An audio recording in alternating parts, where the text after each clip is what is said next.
Today, you will learn how to open a bank account and ask about fees, all in natural English. You will also learn 6 important banking words. Our story is about a young woman named Clara. Clara has just moved to a new city. She needs to open her first bank account. It is Monday morning. Clara walks down the main street. She sees a bank with a clean, bright window. She decides to go inside. The bank is quiet and calm. There are a few chairs near the door. A man in a blue shirt is sitting at a desk. He looks up and smiles. The man says, "Good morning. My name is David. How can I help you today?" Clara smiles back. She feels a little nervous, but she is ready. Clara says, "I would like to open a bank account, please. I am new to this city." David nods. He says, "Of course. Please sit down." David opens a folder. He takes out a form. He says, "First, I need to check your identity." Clara hears a new word: identity. Your identity is who you are. It is the information that proves you are you. Your name, your face, your personal details. A bank needs to confirm your identity before it can help you. Clara opens her bag. She takes out her passport. A passport is a document that shows your identity. David looks at it carefully. David nods. He says, "Perfect. Your identity is confirmed." He writes something on the form. Clara feels more relaxed now. David says, "We have 2 types of accounts. We have a current account and a savings account. Which one do you need?" Clara thinks for a moment. Clara says, "I need an account for everyday use. I will pay bills and buy food." David says, "Then a current account is the best choice for you." Clara says, "Before I decide, can I ask some questions about fees?" David says, "Of course. Ask me anything you like." Clara says, "Will the bank send me a statement every month?" David hears the word and explains it clearly. A statement is a written record of your account. It shows all the money that came in and all the money that went out. It is usually sent once a month. David says, "Yes, you will receive a statement every month. You can also see your statement online at any time." Clara likes that answer. Clara has another question. She says, "I use my card a lot. Is there a fee for each transaction?" David pauses to explain. A transaction is one action of moving money. For example, when you pay for a coffee, that is one transaction. When you receive your salary, that is also a transaction. David says, "Good news. There is no fee for each transaction with our standard account. You can make as many payments as you like." Clara smiles. She says, "That is great." Now, what about interest? Does the account pay any interest? David nods and starts to explain. Interest is extra money that a bank pays you for keeping your money with them. For example, if you save $100, the bank might give you $2 extra. That extra money is the interest. David says, "A current account pays very little interest. It is less than 1% per year. If you want more interest, a savings account is better." Clara says, "I understand. Maybe I will open a savings account later too." David smiles and says, "That is a very good idea." Clara has one more important question.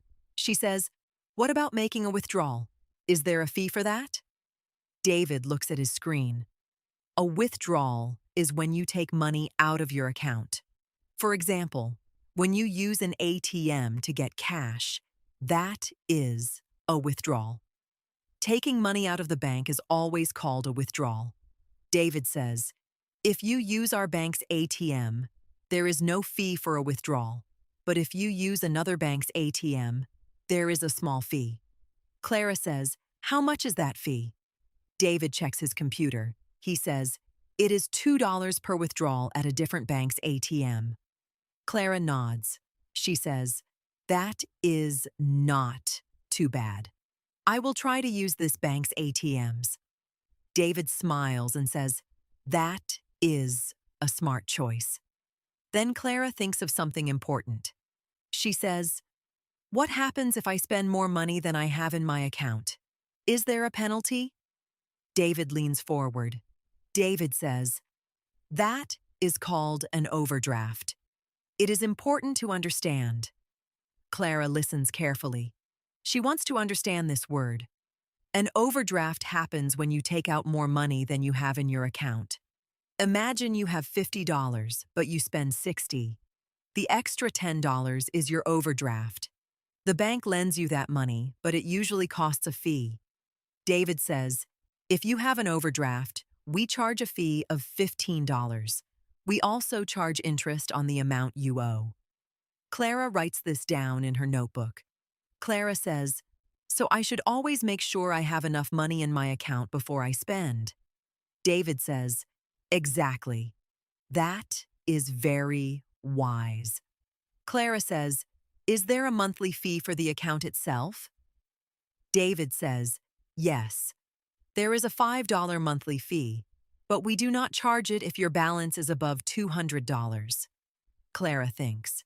She says, "I am paid every 2 weeks, so my balance should usually be above $200. David says, "Then you will most likely pay no monthly fee." Clara feels happy. She says, "This account sounds good for me. I would like to open it today." David says, "Wonderful. Let me get the forms ready." David places a form on the desk. He explains each part slowly. Clara reads it carefully. She does not sign anything she does not understand. There is one section about the statement. It asks, "Do you want your statement by post or by email?" Clara chooses email. It is faster and easier. There is another section about overdraft. It asks, "Do you want overdraft protection?" Clara looks at David. She asks, "What does overdraft protection mean?" David says, "If you choose overdraft protection, the bank will cover a small overdraft for you. You will still pay a fee, but your payment will not be rejected." Clara says, "I will take that option." Clara finishes reading. She signs the form. David smiles and says, "Your account is now open. Congratulations, Clara." Clara feels proud of herself. David gives Clara a small card. He says, "This is your account number. Keep it safe. Your debit card will arrive in 5 to 7 working days." Clara asks, "Can I use online banking straight away?" David says, "Yes. You can log in today. I will send you an email with your login details."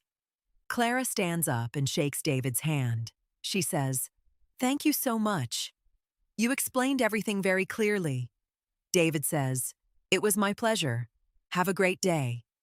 Clara walks out of the bank. She feels confident.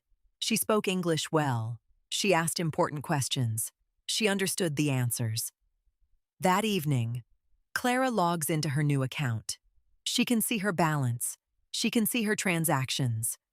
She feels like a real part of her new city now. Now let's review the 6 key vocabulary words you learned in this story. These are important words for banking in English. Number 1, identity. Your identity is who you are. It is the information that proves you are you, such as your passport or ID card. Number 2, statement. A statement is a written record of your bank account. It shows all the money that came in and all the money that went out. Number 3, transaction.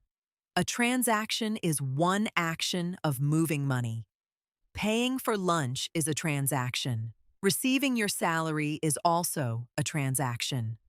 Number 4, interest. Interest is extra money the bank pays you for keeping your savings with them. A savings account usually pays more interest than a current account. Number 5. Withdrawal. A withdrawal is when you take money out of your account. Using an ATM to get cash is a common withdrawal. Number 6. Overdraft. An overdraft happens when you spend more money than you have in your account. The bank covers the difference but charges a fee. Well done for listening to the whole story. You learned 6 real banking words today: identity, statement, transaction, interest, withdrawal, and overdraft. You also heard natural English for opening a bank account and asking about fees. You can use these phrases in real life. If this story helped you, please subscribe to Fluent Story English. A new story is waiting for you. Keep learning, keep growing. You are doing a great job.